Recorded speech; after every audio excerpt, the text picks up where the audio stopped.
Vamos a esperar un ratito que Gustavo se pueda conectar. Ahí me envió la solicitud. Buenas tardes, Gustavo. ¿Cómo le va, señor? Bien, bien, ¿usted? Acá andamos, Bueno, primero esperándolo. Se están sumando todos los distintos colegas del país. bien.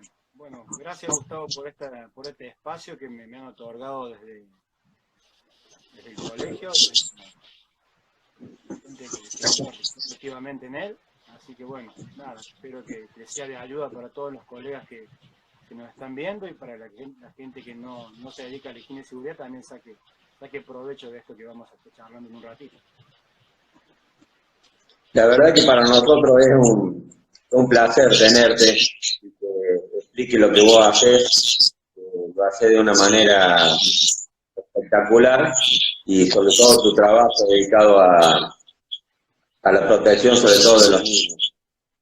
Ya pronto, ya estamos en horario, así que se están sumando gente, ya llevamos 21 colegas que se están sumando. Así que, bueno, para los que están allí, yo les quiero hacer la presentación, el técnico, amigo y compañero del proyecto de llevar adelante en la provincia de Córdoba el Colegio de Profesionales Laboral, Mario Cotela. Es una persona que tiene una fuerza y un ímpetu para llevar adelante la profesión. La verdad que es un honor tenerlo dentro del equipo. Él está un poco a cargo de lo que es la zona este de la provincia de Córdoba.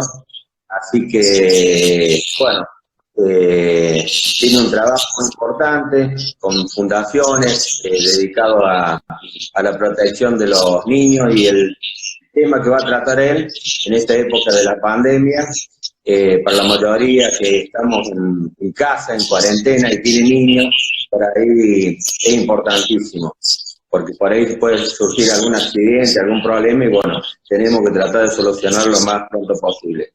Simplemente eso, hacer la presentación y agradecerle bueno, vos sos integrante, agradecernos mutuamente desde el Colegio de Profesionales de Licenciado y Técnico acá de Córdoba, y por supuesto en esta mes de la seguridad que lleva adelante el COFES, el Consejo Federal, donde están todos los compañeros de todas las provincias. Así que gracias a Lorenzo, amigo tuyo, Lorenzo Gómez, y a todos los compañeros que trabajamos juntos, es una familia. Así que gracias, yo me despido, te dejo. Les quiero decir que él va a hacer. Vamos a ir tomando nota de las consultas que le quieran hacer y después en los últimos minutos él va a tratar de responderla. Así que gracias, Mario, y es un placer. No, gracias a usted. Gracias.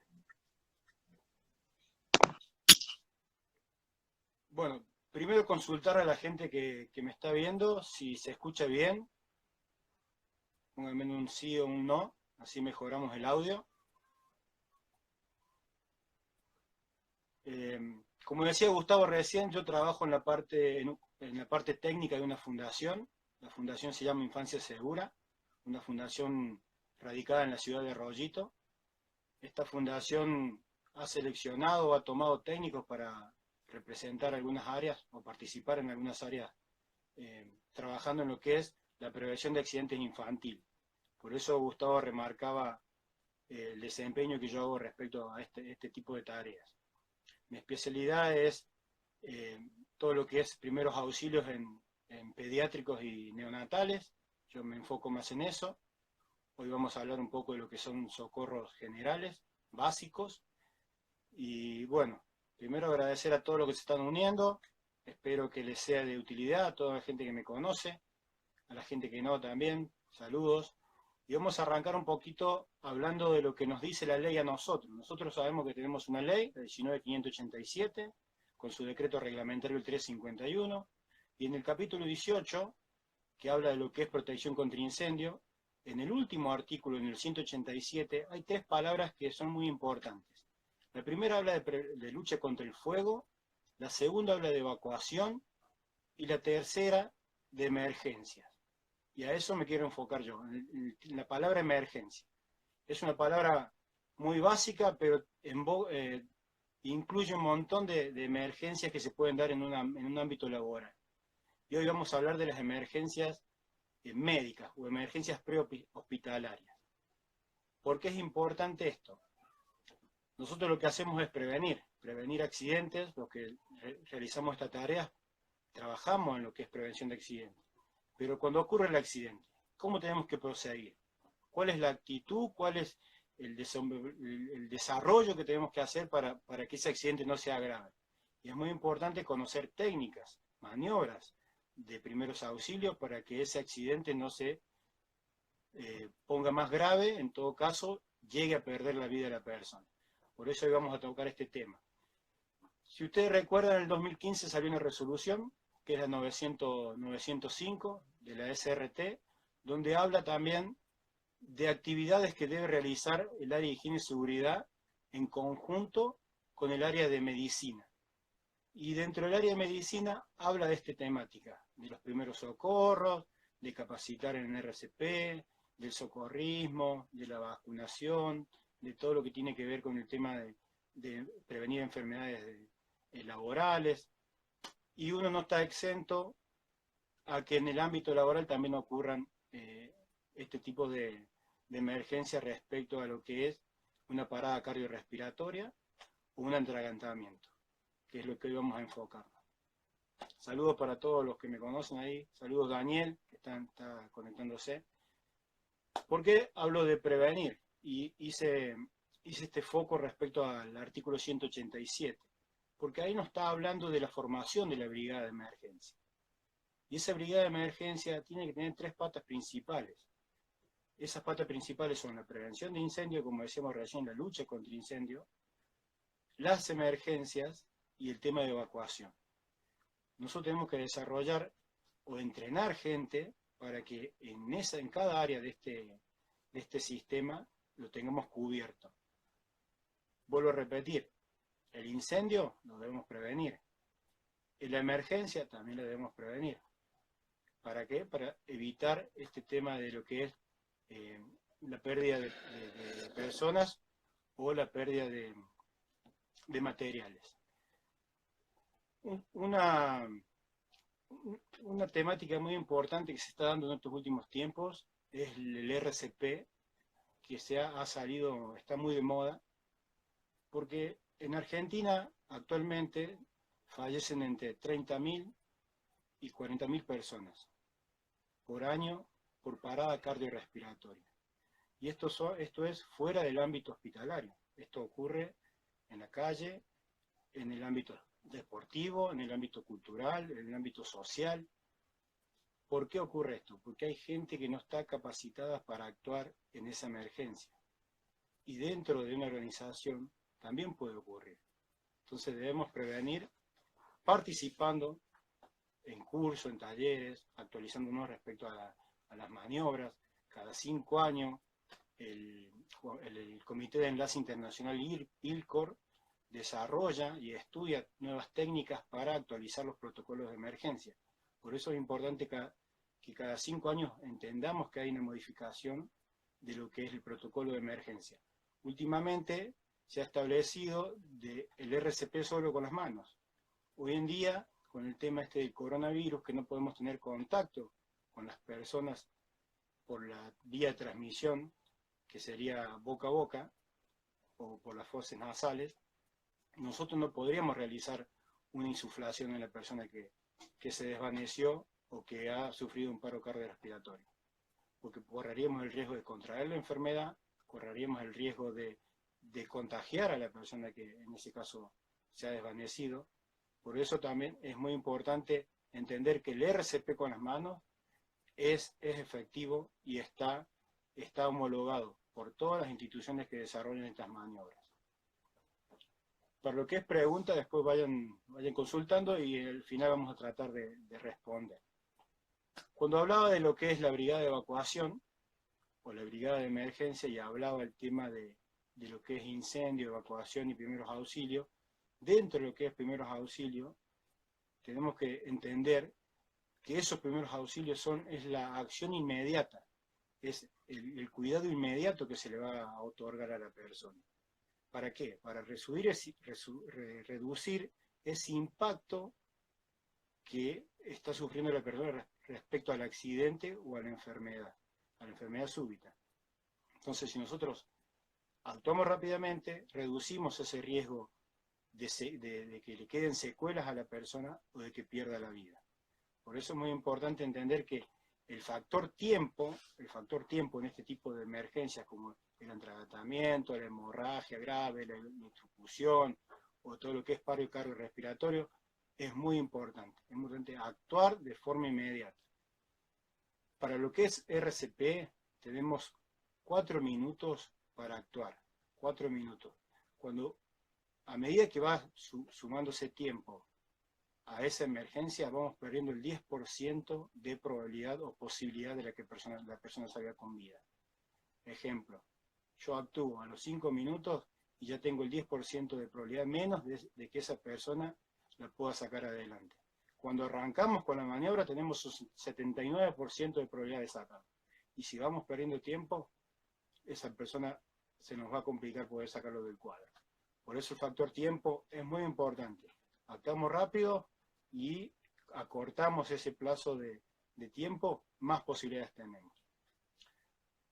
Cuando vayamos a capacitar a la gente que está en nuestros trabajos o que tenemos a cargo en la parte laboral, es muy importante darle a entender de que los RCP, OVAC o el uso de DEA son maniobras que se deben realizar de forma inmediata.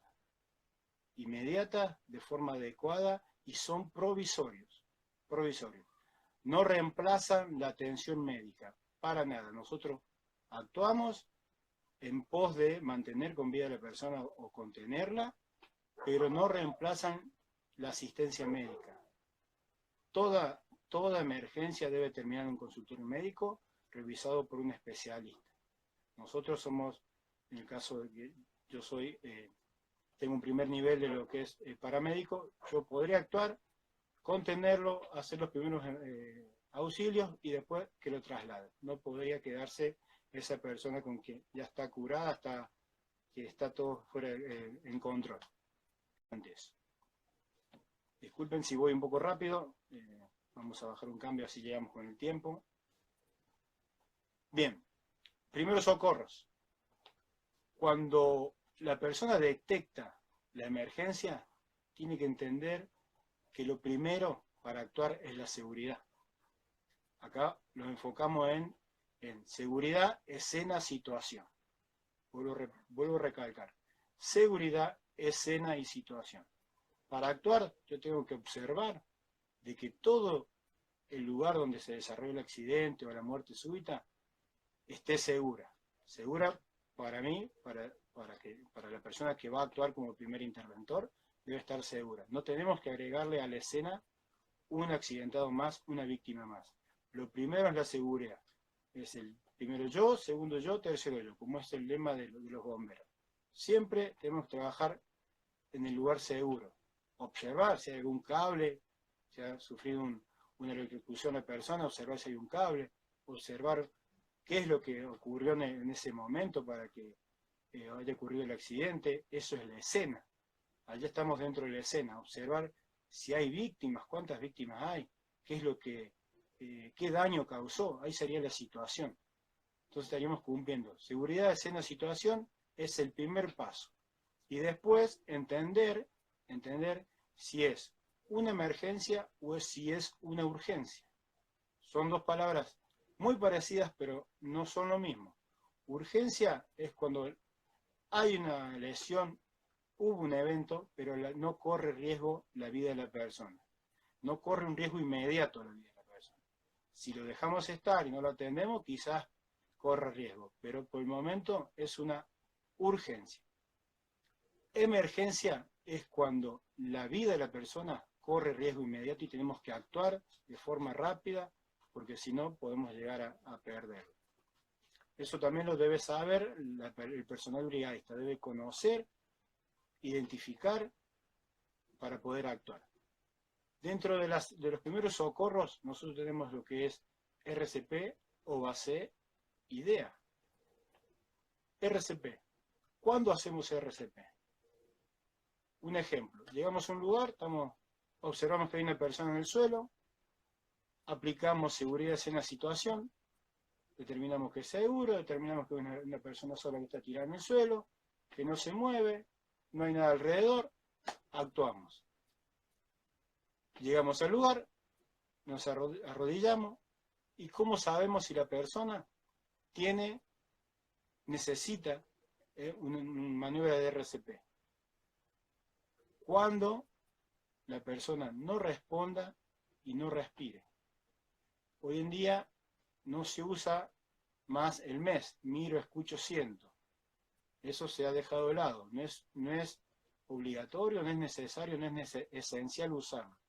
Nosotros tenemos que actuar cuando llegamos al lugar. Si la persona no respira y no reacciona, está en un paro cardiorrespiratorio. Hay que realizar el RCP. Ahora, si la persona, cuando yo estoy en el lugar, le hablo, me mueve la cabeza, veo que no respira muy bien, pero me movió la cabeza, me abrió los ojos, no necesita una maniobra de RCP. Podemos agravar la situación. Por eso es muy importante entender en qué momento justo necesita la maniobra. Eso te lo lleva la práctica, te lleva a entender cuál es el momento necesario, justo cuando la persona necesita realizarlo. Para lo que es OVAC, en lo que es obstrucción de las vías aéreas, nosotros tenemos que identificar, porque hay dos tipos de obstrucciones. Tenemos que identificar cuál es. Puede ser la obstrucción total o parcial. ¿Cómo nos damos cuenta? La total es cuando la persona no puede realizar ningún tipo de sonido, no puede hablar, no puede hacer un tipo de sonido, y cuando uno le pregunte, porque está atragantado y tiene el símbolo universal del ahogo, cuando uno le pregunte, seguramente va a mover la cabeza. Le preguntamos, ¿está ahogado? Sí, estoy ahogado. Entonces esa es total. ¿Por qué? Porque no hay un paso de lo que es aire hacia las vías, hacia los pulmones.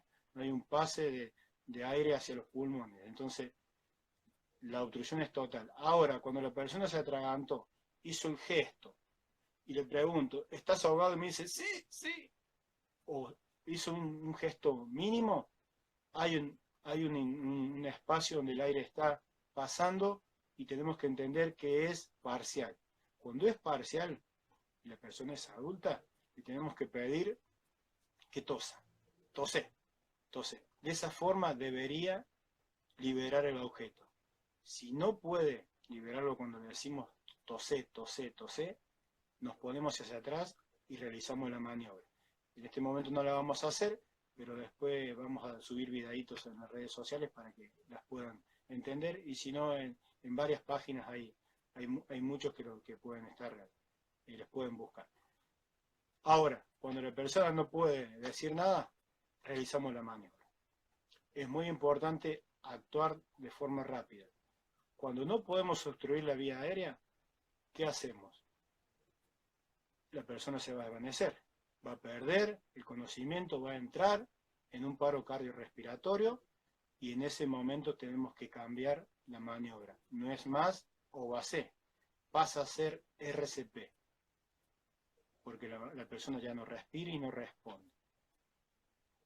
En ese momento, si tenemos un DEA disponible, DEA que es un desfibrilador externo automático disponible, deberíamos solicitarlo para, mientras tanto estamos realizando la maniobra de RCP, las compresiones, solicitarlo que lo traigan para colocárselo y poder desfibrilar.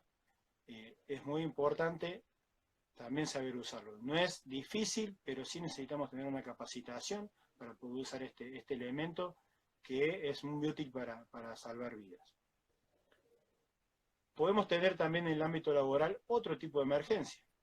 Las emergencias ya un poquito más complicadas. Quemaduras, heridas, fracturas, hemorragias. ¿Qué hacemos si en un determinado puesto de trabajo tenemos un operario y el mismo se corta un dedo de forma completa. Sería una amputación. ¿Qué hacemos? Es muy importante conocer cómo se procede con ese dedo cortado para poder contenerlo, llevarlo al departamento médico o a la asistencia médica y se lo puedan poner o se lo puedan volver a implantar. Es muy importante. Las recomendaciones son que si tenemos un accidente de este tipo, con una parte amputada, las recomendaciones son levantarlo con una gasa, con algo limpio, meterlo en una bolsita, esa bolsita tiene que estar cerrada herméticamente, meterla en un recipiente y en ese recipiente ponerle hielo para conservarlo de esa forma. Y de esa forma trasladarlo junto con el paciente para que ese paciente después en la atención se le pueda volver a implantar ese miembro. Recomendaciones básicas, pero no mucha gente la conoce y de esa forma a veces el operario que sufrió el accidente no puede recuperar ese miembro. Otra de las que suelen suceder siempre en las emergencias son las quemaduras. Hay que entender qué tipo de quemadura tenemos en ese momento. Si es una quemadura química, si es una quemadura por fuego, que puede ser una llama o una parte caliente, o si es una quemadura eléctrica. Es muy importante entender qué tipo de quemadura es para proceder y qué tan ha afectado la parte quemada. Si es una quemadura de primer grado, de segundo, de tercero, eso va a depender qué tipo de capas de la piel ha afectado. La dermis, la epidermis o la hipodermis. Entonces, uno cuando analiza en ese momento del accidente debería saber qué tipo de quemadura sufrió, qué afectación tiene la persona para determinar el grado de quemadura y qué parte o qué porcentaje del cuerpo está quemado. Eso se puede determinar con la palma de la mano. La palma de la mano es el 1% del cuerpo, grafica, ahí se puede ver bien, el 1% del porcentaje del cuerpo. Si yo en un cuerpo considero así a la pasar que son 5 manos, las que está quemado, entonces el 5% del cuerpo que ese operario se ha quemado.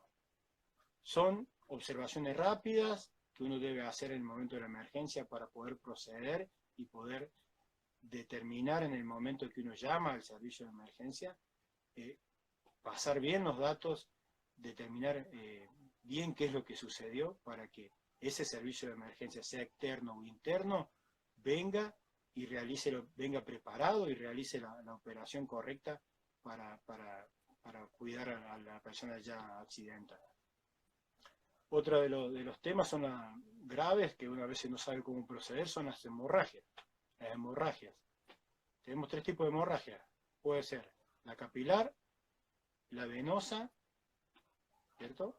Capilar, venosa, y me olvidé la otra, pero ya lo voy a recordar. Cuando uno ve una hemorragia, tiene que entender qué tipo de hemorragia es. No son las mismas hemorragias, por eso debemos actuar diferente. En una capilar, con una gasita, con algo esterilizado, lo podemos contener. Si es venosa, ya ahí tenemos que proceder a comprimir la herida. Tenemos que poner gasas hasta que esa herida deje de sangrar. Es muy importante esa actuación. No tenemos que perder tiempo, como decía recién. El factor tiempo es muy importante en este tipo de heridas, este tipo de lesiones. Cuando hay hemorragias, podemos decir que la persona en pocos minutos puede llegar a perder la vida.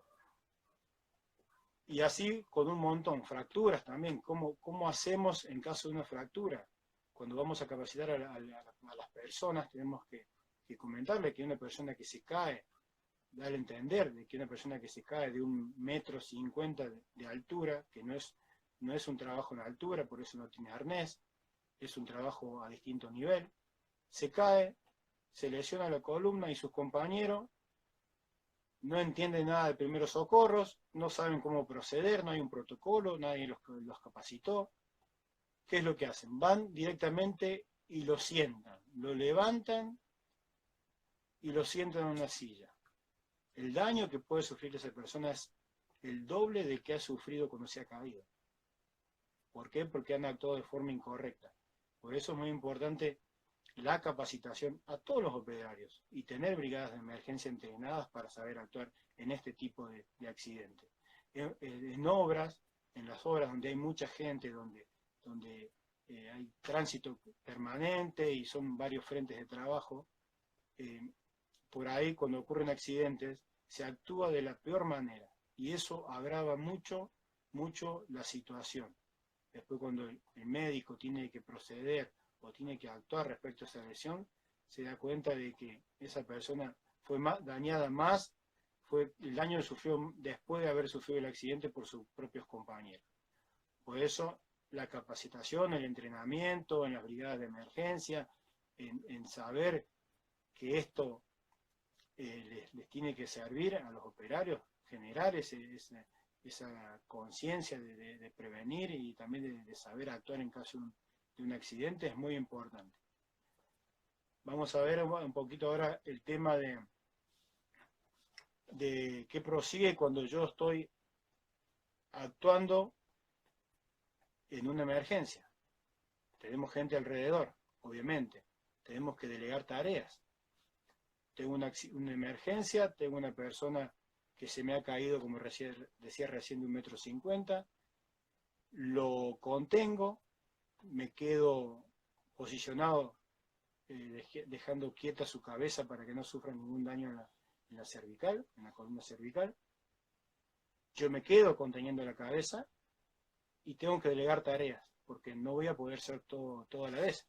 Entonces voy a tener que agarrar, decirle al compañero que está al lado, llamar al servicio de emergencia, activar el servicio de emergencia, avisarle al supervisor, avisarle a tal persona que tuvo un accidente, para que primero nosotros, conteniendo a esa persona, lo primero que tiene que hacerse es activar el servicio de emergencia.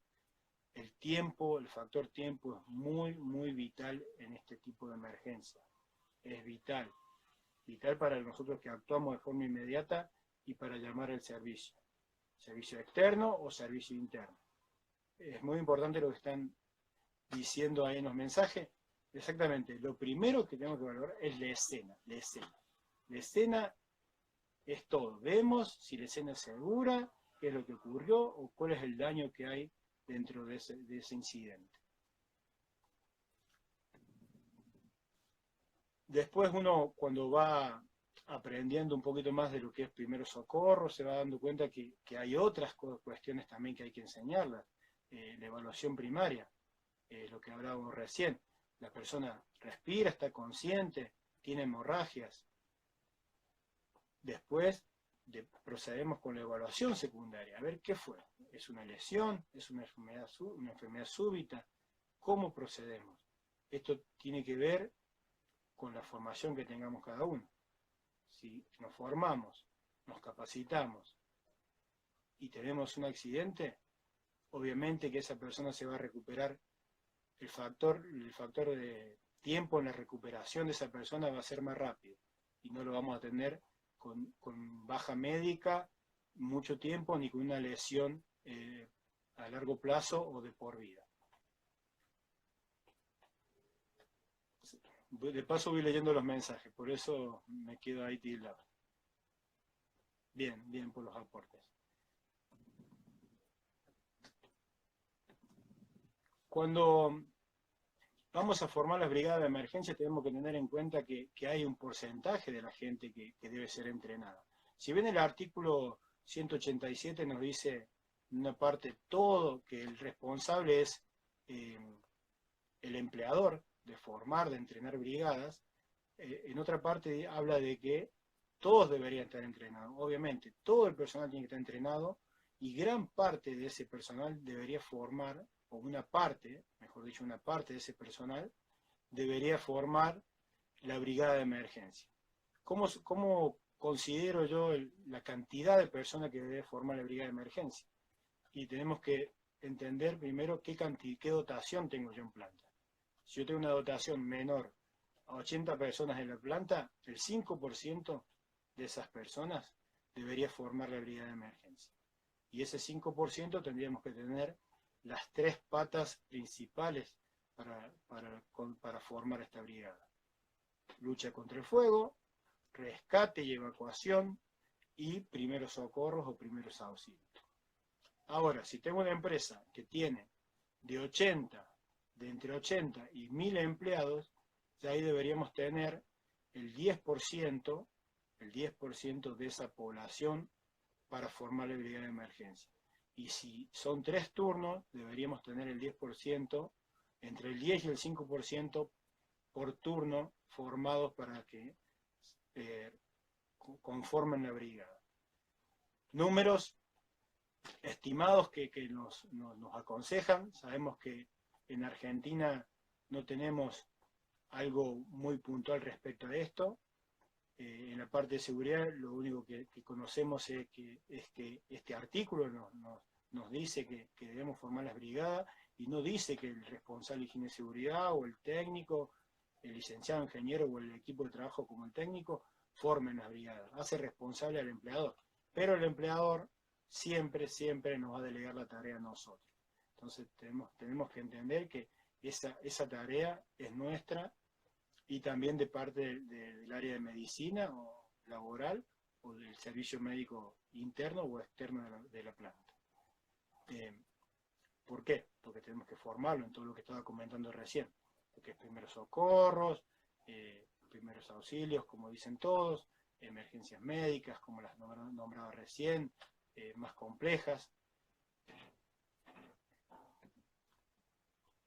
Bien, ahí comenta Mari Euge Villarreal: se está estudiando en el Congreso que sea obligatorio en los colegios la capacitación de RCP y primeros auxilios.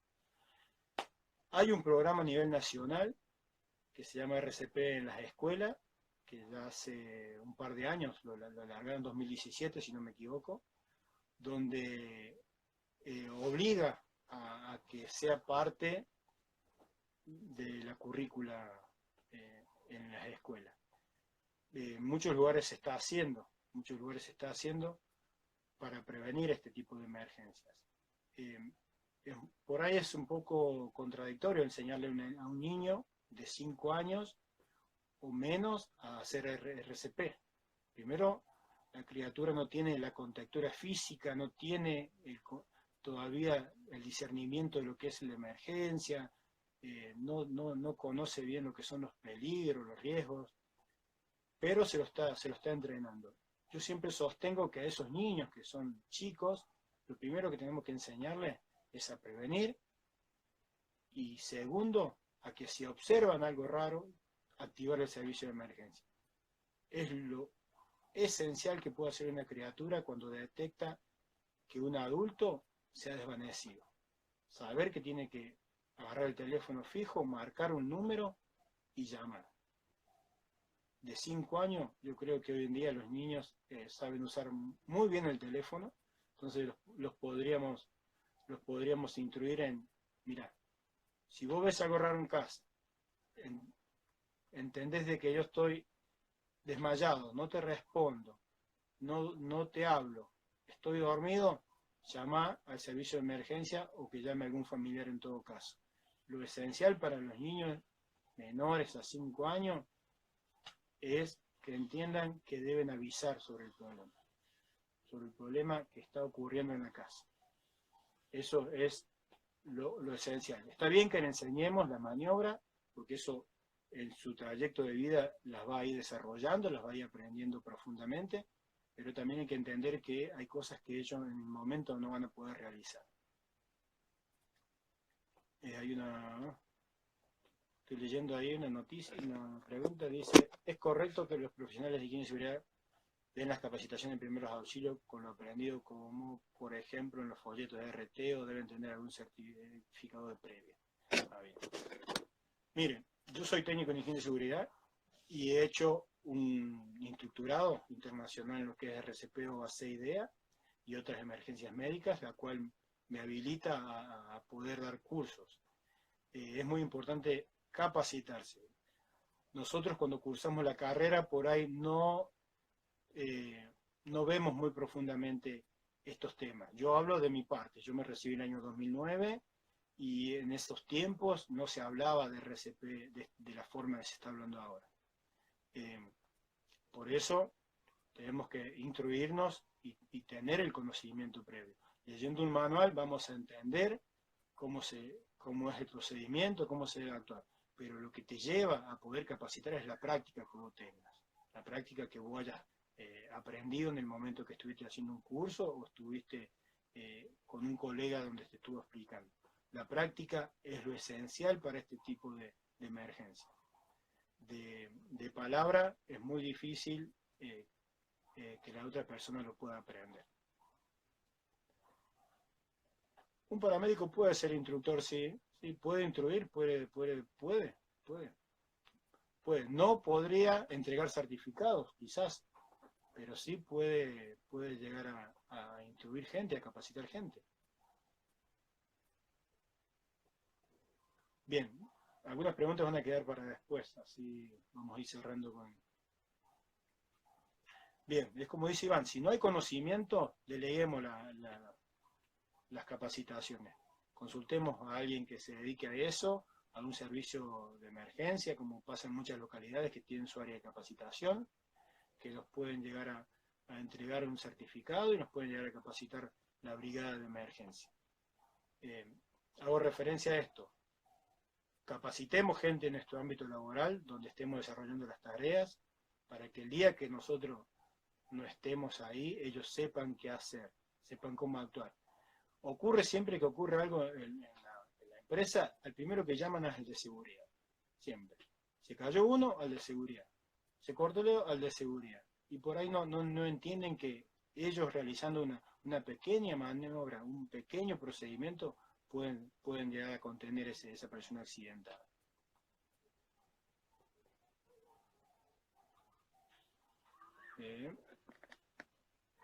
Sí, es muy importante también eso. Cuando nosotros formamos la brigada de emergencia en estas 3 patas: incendio, evacuación, rescate, primero socorro, debemos entender los simulacros. Debemos entender que son muy importantes los simulacros. Simulacro es el que te prepara para que en caso de que se dé esa emergencia uno sepa cómo proceder. Por eso tenemos que tener todo bien organizado. Es una estructura bastante amplia, pero se puede organizar. Hay muchos que enseñan solamente lo que es apagar un foco de incendio y están dejando de lado las otras áreas que son muy importantes. La evacuación es muy importante. La intervención en los primeros auxilios es muy importante. ¿Qué opinión tienes con la capacitación de RCP rápido? Ese RCP rápido sería RCP solo con presiones, porque tenemos que entender que primeros socorros pueden ser básicos o estándares. Los básicos son los que uno realiza, en este caso RCP solo con presiones, donde uno no realiza la insuflación, solamente comprime para que la sangre que haya quedado en el corazón siga circulando por ese tiempo que necesitamos que llegue el servicio de emergencia. No sé si querés, Fer González, querés hacer de vuelta la pregunta, porque por rápido entiendo eso, entiendo de que es RCP solo con presiones, que no hay que hacer insuflar, no hay que...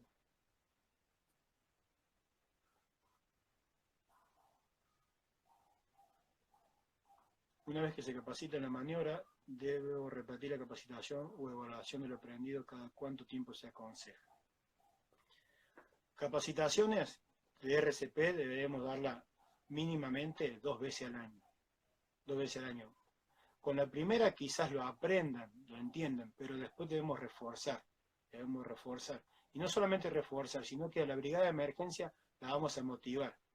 No tenemos que descuidarnos que esa gente trabaje en conjunto con nosotros, que nos está aportando al área de higiene y seguridad, y debemos tenerla comprometida y motivada. Cuando uno realiza capacitaciones y los invita y les enseña, lo motiva y eso genera en el ambiente de trabajo, en el ámbito de trabajo, genera también, hay una contaminación, está mal dicho, pero es una contaminación buena respecto al resto de las personas. Hay una motivación que se expande, hay un efecto donde las personas además también quieren aprender y quieren entender de qué se trata. Y eso sirve para motivar y para cambiar un poco el clima laboral dentro de la institución.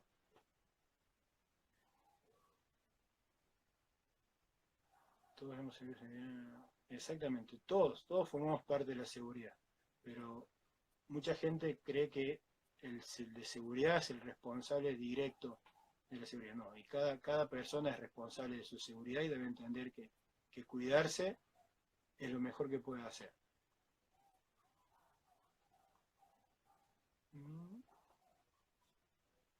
Bien, preguntaba respecto al tiempo. Bueno, a la brigada de emergencia hay mucha temática para capacitarlo. RCP se hará un tiempo, OBAC otro tiempo, uso de otro tiempo. Hay que armar un cronograma de formación de la brigada, establecer horarios, turnos.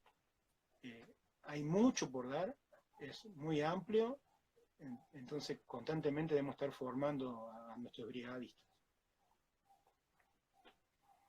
Y los simulacros, sí, generan adrenalina cuando no son con aviso, o cuando son de forma total.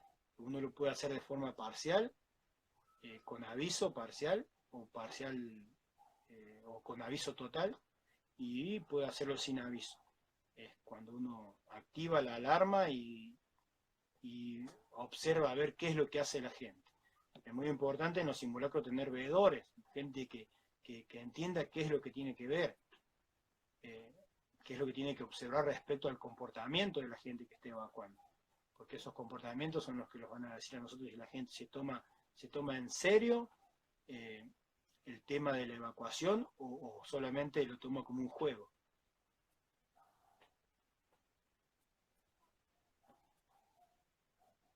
Bien, nos quedan 5 minutitos para responder algunas otras preguntas. Disculpen si ha ido muy rápido, es una temática muy amplia, he tratado de cubrir algunos puntos esenciales. Pregunten, tenemos 5 minutos ahí para ir respondiendo, no sé si Gustavo se va a volver a conectar. Dentro de lo que es incendio, hay que entender dentro de la formación para los que los brigadistas que van a actuar en la emergencia, hay que entender que si no tenemos el equipamiento correcto, nosotros somos como brigadistas, o ellos como brigadistas, van a contener el fuego, pero no lo van a combatir.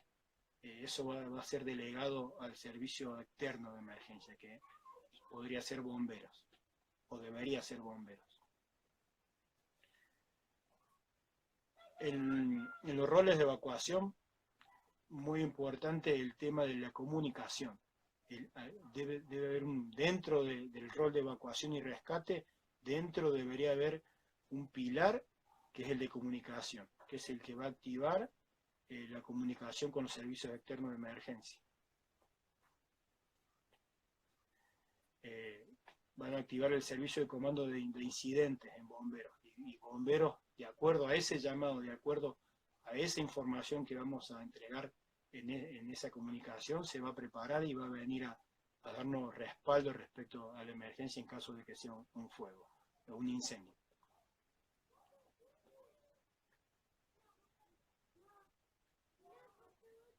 Bien, sí, eso es lo que marcaba recién con el tema del RCP ahora en pandemia. Es muy importante entender de que se puede hacer RCP solo con las manos, que no hay que insuflar, no hay que ventilar. Es muy importante que entiendan eso. Si uno comprime, puede llegar a recuperar a la persona.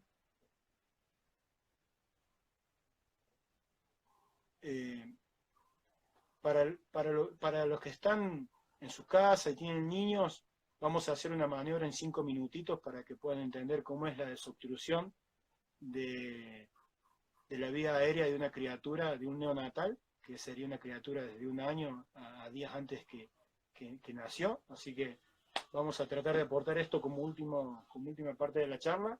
Este es un muñeco de práctica. Para todos los que son padres y pueden tener esta emergencia en casa, vamos a hacer la maniobra. Sabemos que hay una obstrucción porque la criatura estaba comiendo, empieza a ponerse a su lado, empieza a cambiar el color de su piel, no llora, no respira, se está complicando su situación. Lo que hacemos es colocarlo, vamos a tratar en esta mano, los piecitos deberían quedar uno en cada lado para poder contenerlo y no que no se nos caiga. Abrir la vía aérea de la criatura, abrir la vía aérea, inclinarlo, tener una inclinación como 45 grados, y con el talón de la mano pegarle 5 golpes en el omóplato, de esta forma, de adentro hacia afuera, siempre. ¿Y por qué la inclinación? Para que la gravedad nos ayude. La gravedad nos ayude a retirar el objeto, a sacar el objeto. 1, 2, 3, 4, 5. Giramos sobre la otra mano. Recuerden que en el último golpe la mano quedaría atrás. Observamos si el objeto está dentro de su vía aérea, de su boca. Si no lo observamos, seguimos con la maniobra, que son 5 compresiones. 1, 2, 3, 4, 5. Procedemos a golpetear.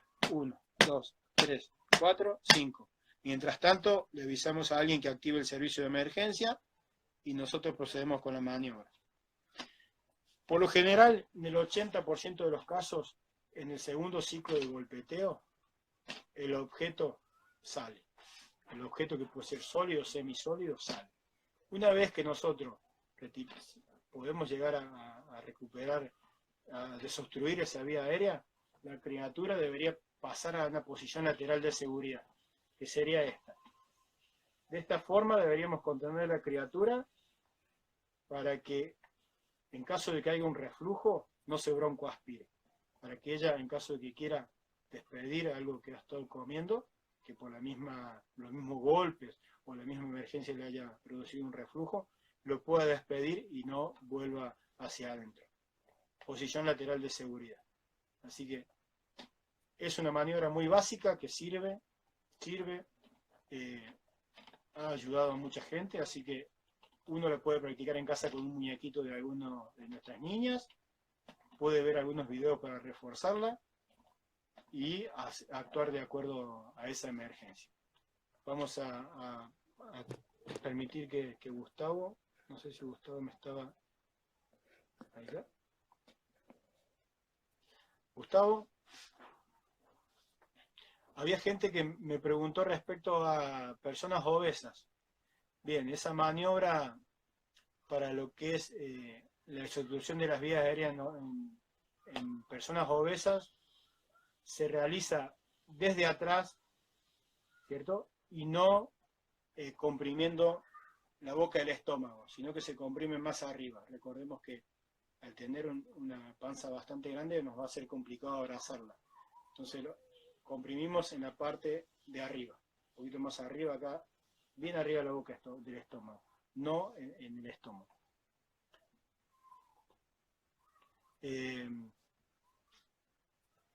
Había otra pregunta por ahí. Esto también es muy importante, hasta que Gustavo se conecte, vamos a remarcar esto. Si una persona está sola en casa, está comiendo y se ahoga, hay técnicas para desobstrucción de la vía aérea. Pero lo primordial que tenemos que hacer es salir a la vía pública. Hola. Hola, Gustavo. Ahí cierro, Gustavo. Si estamos en casa comiendo, nos obstruimos con la comida, con algún cuerpo extraño, en nuestra vía aérea, lo que tenemos que hacer es salir en busca de la vía pública. No nos quedemos adentro, porque si perdemos el estado de conciencia, nos van a encontrar después de varias horas. No pueden nada para hacer nada. y otras técnicas que en algún momento las vamos a comentar, pero esa es la recomendación principal respecto a si estamos solos. Bien, Gustavo. Bueno, Mario, la verdad que estaba concentrado escuchándote, la verdad que muy bueno, muy claro, y la verdad que muy necesario, porque planteaste muchas cosas, mencionaste muchas cosas que uno por ahí no lo tenía bien claro, y fuiste muy bien. Desde ya te agradecemos, desde el Consejo Federal y bueno, desde acá el colegio, obviamente, vos sos integrante, por la gran clase que nos ha dado. La verdad que ha sido maravillosa. Te queremos agradecer y te queremos felicitar. No, yo quiero agradecer a todos los que estuvieron conectados, porque, bueno, como decíamos recién, es un tema muy amplio para darlo en 30, 40 minutos. He tratado de resumir y tocar algunos puntos importantes. Es muy importante que se forme la gente que trabaja en la parte de seguridad, que se formen, que son primeros auxilios y primeros socorros. No está de más aprender estas técnicas. Pueda sufrir alguna emergencia haciendo cualquier tipo de actividad. Bueno, yo quiero aclarar, quiero agregar para todos los que nos están viendo, todos los colegas, vamos a tener distintas jornadas todos los días organizadas del Consejo Federal del CATEC. Mañana continúan las charlas, vamos a tener sábado, domingo, lunes, martes, miércoles, toda la semana vamos a tener distintas temáticas. Así que, bueno, Córdoba hizo la avanzada, somos los primeros, pero cada un colega en distintas provincias tiene sus charlas previstas, así que y programadas. Te agradecemos y bueno, que nos sigan tanto en el Instagram del COPISEC, en el Instagram del COFET, en el Instagram del COPEITEMA, en el Instagram de cada una de las distintas entidades que hay en las distintas provincias. Así que gracias, saludos para todos y nos seguiremos viendo. Bien, gracias Gustavo. Chao. Nos vemos. Chao, chao.